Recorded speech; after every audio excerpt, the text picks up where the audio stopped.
Hey, welcome back for another episode. Today we're going to be looking at, this is going to be a little different format than the others. I'm not just going to be having you stare at my face this whole time. I'm going to be showing some slides with some visuals to kind of help you guys hopefully let this sink in a little better. Because me just saying all this stuff and you actually seeing pictures that you are familiar with, and hopefully will help it sink in your brain a little better. One of those crazy things they taught me in education school is different things to help different people learn. Like some people learn more by reading, some people by seeing, some people by hearing. So we'll try to reach those visual learners today and give you a break from staring at my face. So I hope you enjoy.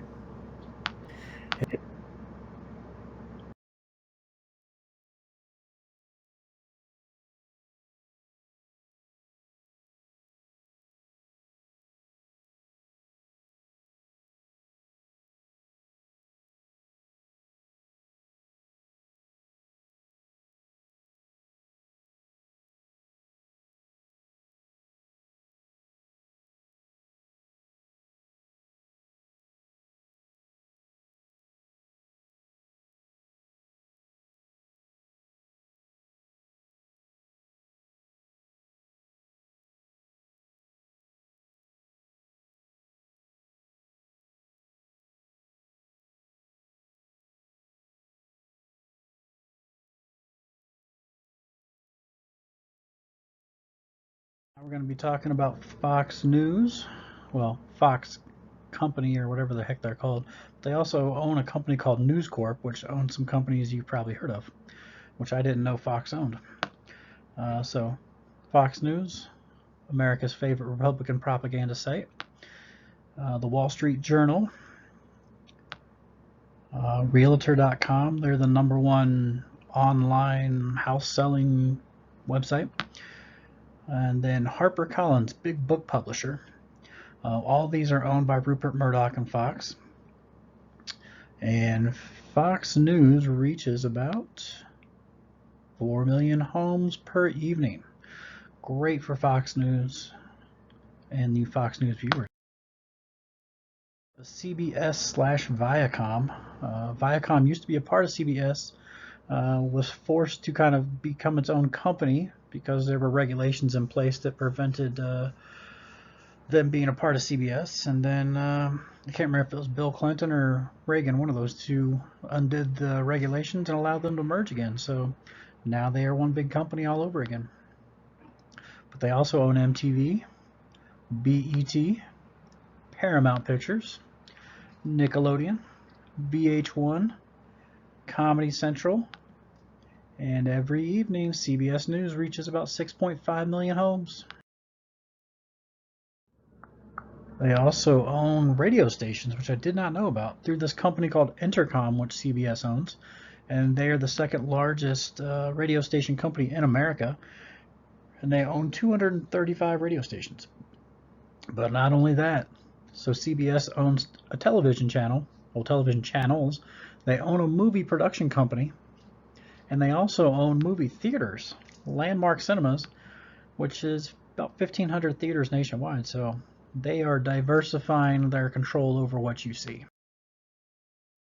Everybody's favorite Comcast owns NBC, which includes MSNBC and CNBC. Universal Pictures. It does seem like all of these big TV media giants own a movie studio too. USA Network, Bravo Television for you reality TV junkies, Sci-Fi for you sci-fi junkies, Telemundo for the Spanish-speaking crowd, and E-Television for, I don't know what the hell E-Television does. I just know Ryan Seacrest is on there. They also own Xfinity, which is where they make the bulk of their money through Wi-Fi. Comcast is the largest cable and internet provider in America. I believe they make up just over 40% of the market, which I'll show a graph later that kind of illustrates that. And between MSNBC and NBC News, they combine to reach 12 million homes per evening.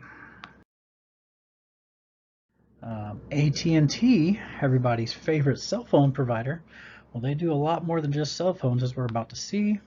They own Direct Television, which is a big satellite company. You'll notice you get a good deal with DirecTV if you are an AT&T customer. New Line Cinema, Cartoon Network, truTV. I only know truTV from because they have games on there. They own HBO, CNN, Warner Brothers, so they own 2 movie studios. TBS, DC Comics. I'm not a comic book person. I don't know if that's, I think that's Batman and Superman, but I'm not 100% sure on that.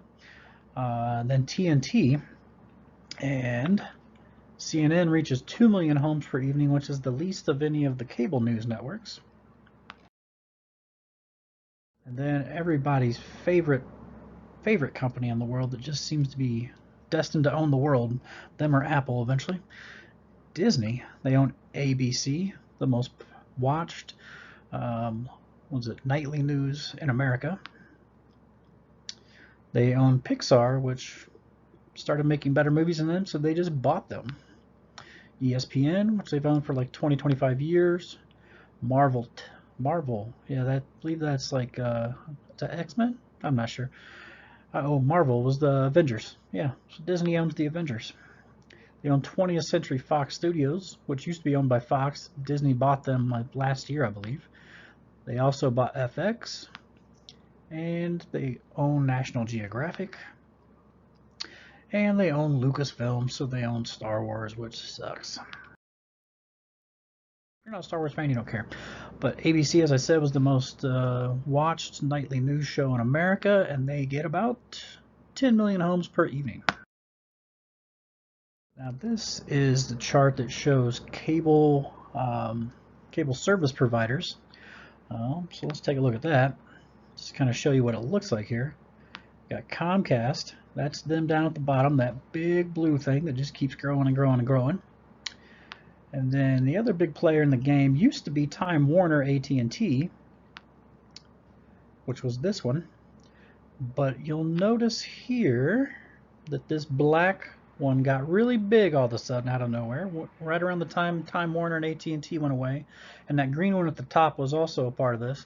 I can't remember what company that was, but they were like, I don't know, the number 5 or 6 competitor in the country. So Comcast tried buying them, but it ended up getting, well, I don't know if it got shot down officially. Comcast just backed out and decided not to pursue it anymore because they thought it was going to get shot down for basically violating antitrust laws.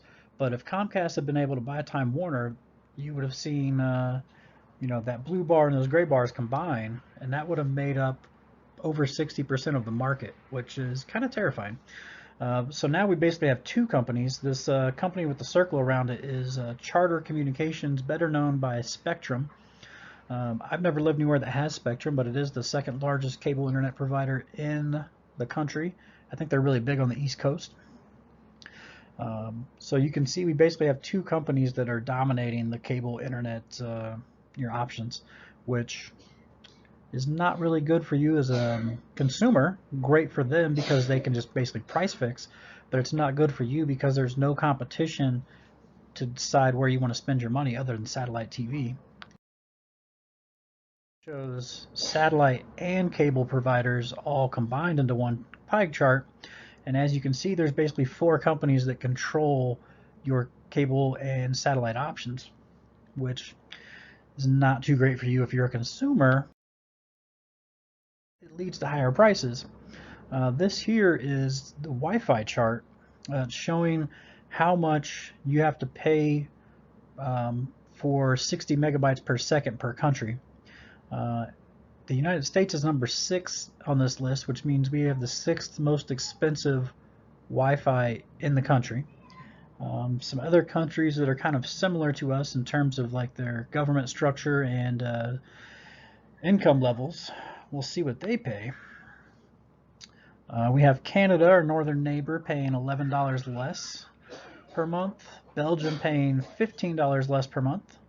Australia with $17 less per month. The UK with $26 less per month. Germany with $30 less per month. Singapore, $34 less per month. That's less than half of what we pay.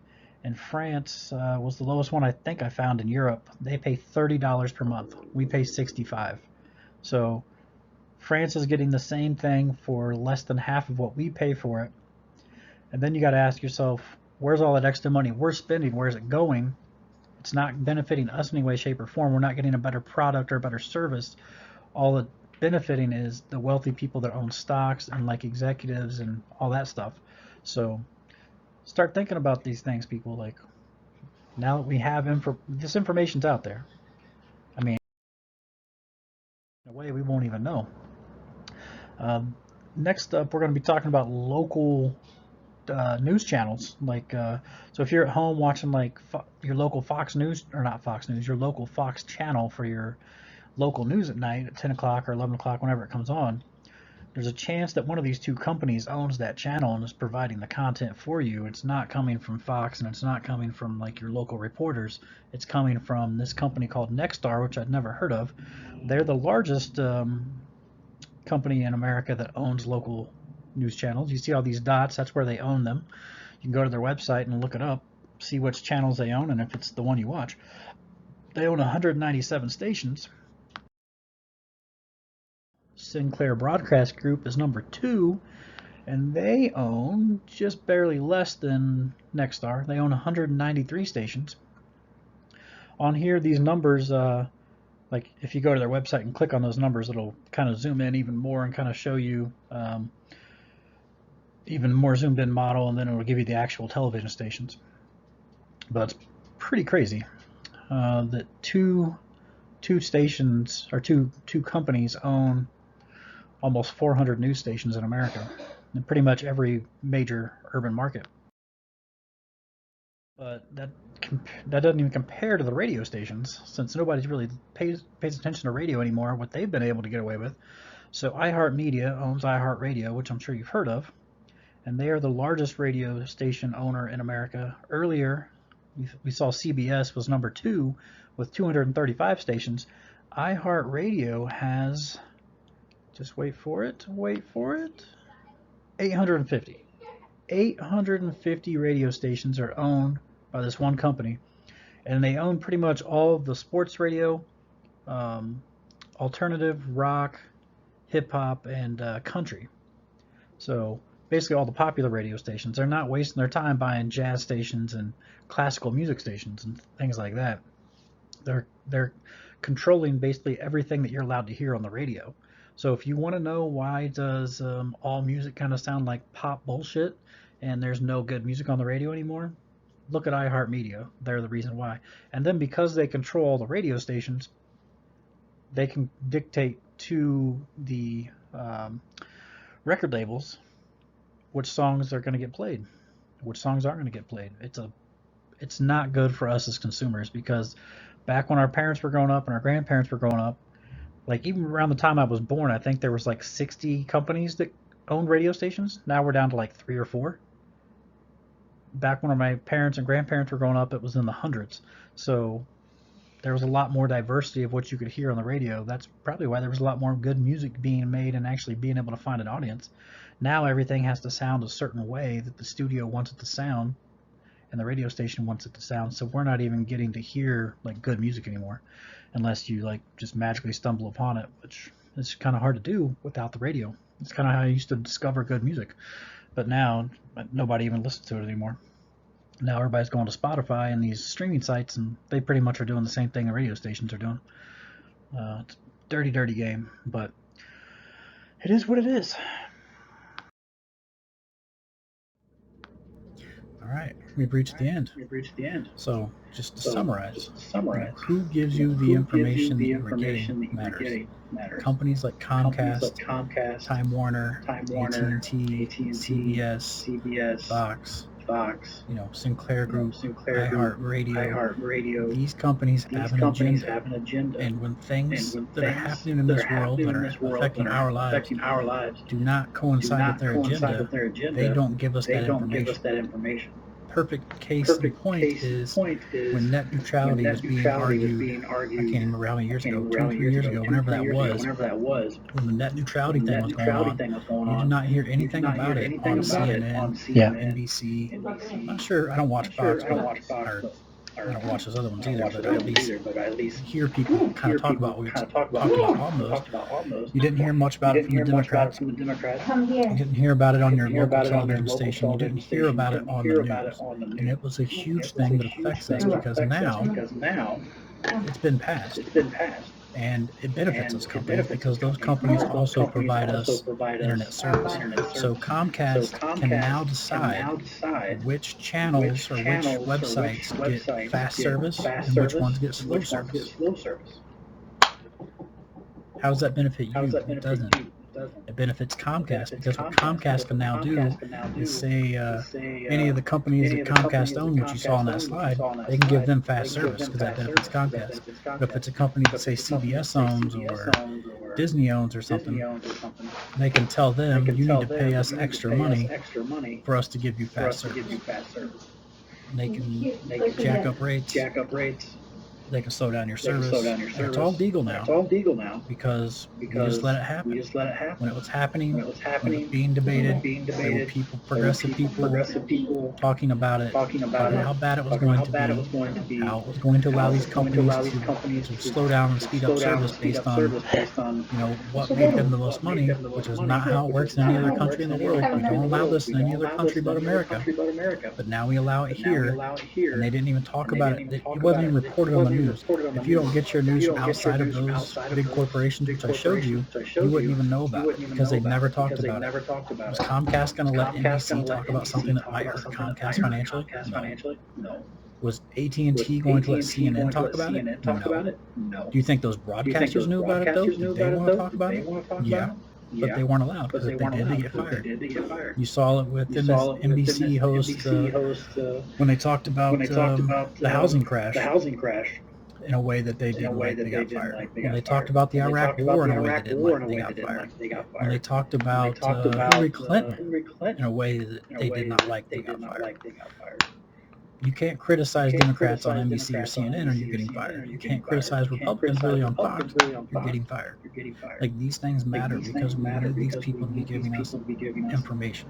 They're not supposed to be trying to give us propaganda and make us think a certain way. They're supposed to be informing us and letting us come to our own decisions. That's how this democracy thing is supposed to work. If it's not working like that, it's going to fail. So I hope you guys understand why this is important. Hope you enjoyed it, learned something, and I'll catch you next time.